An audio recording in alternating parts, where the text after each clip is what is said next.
Les traitements à l'ozone les plus efficaces sont les auto-hémothérapies et les auto-hémothérapies hyperbares et normobares.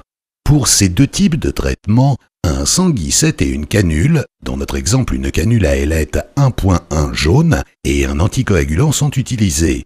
Pour les 150 ml de sang, vous devez utiliser une ampoule de 10 ml de citrate de sodium à 3,13%.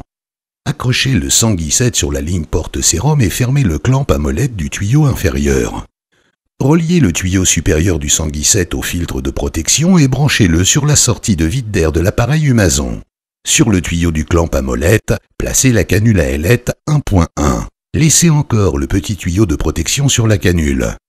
Avec la touche vide, créez environ 300 millibars de dépression et aspirez entièrement le citrate de sodium avec le clamp à molette à travers le tuyau de protection pour le placer dans le sanguicette. Grâce à cette méthode, le tuyau du clamp à molette est relié à l'anticoagulant. Si vous utilisez de l'héparine ou du Lingvimin en tant qu'anticoagulant, il est préférable de faire passer ces petits volumes à travers le clapet d'injection supérieur dans le sanguicette.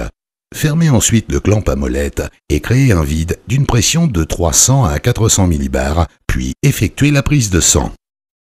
Bloquez la veine de l'avant-bras, nettoyez l'endroit de la piqûre et ponctionnez le patient. Ouvrez ensuite le clamp à molette et prélevez environ 150 ml de sang. Faites légèrement tourner le sanguicette pendant ce temps afin de mélanger le sang avec l'anticoagulant.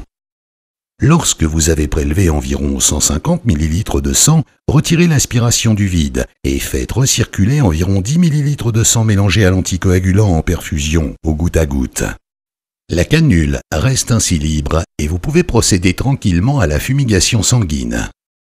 Lors de la fumigation du sang, une surpression est créée dans le sanguicette. Le clamp à molette doit donc être maintenant fermé afin d'éviter une embolie. L'ozone est alors prélevé avec le filtre stérile à travers le tube d'aspiration. L'appareil Humason Promédic ne fournit de l'ozone que lorsque le clapet est enfoncé. Le tuyau est nettoyé pendant 3 secondes dans l'appareil Humason et conduit ensuite l'ozone dans le sanguicette. Une surpression pouvant aller jusqu'à 0,8 bar est alors créée dans le sanguicette. L'affichage combiné passe ensuite en mode d'affichage de la dose et montre la dose d'ozone atteinte. Lorsque le taux de microgrammes est atteint, n'appuyez plus le filtre contre le clapet. Le générateur d'ozone s'arrête alors et un reste de pression est maintenu dans le sanguicette. Vous pouvez alors faire tourner le sanguicette pendant environ 1 minute. En général, le sang devient alors rouge clair. Grâce à la tige porte-sérum, vous pouvez régler le temps de reperfusion. Après environ 10 minutes, la reperfusion est terminée et le traitement est achevé.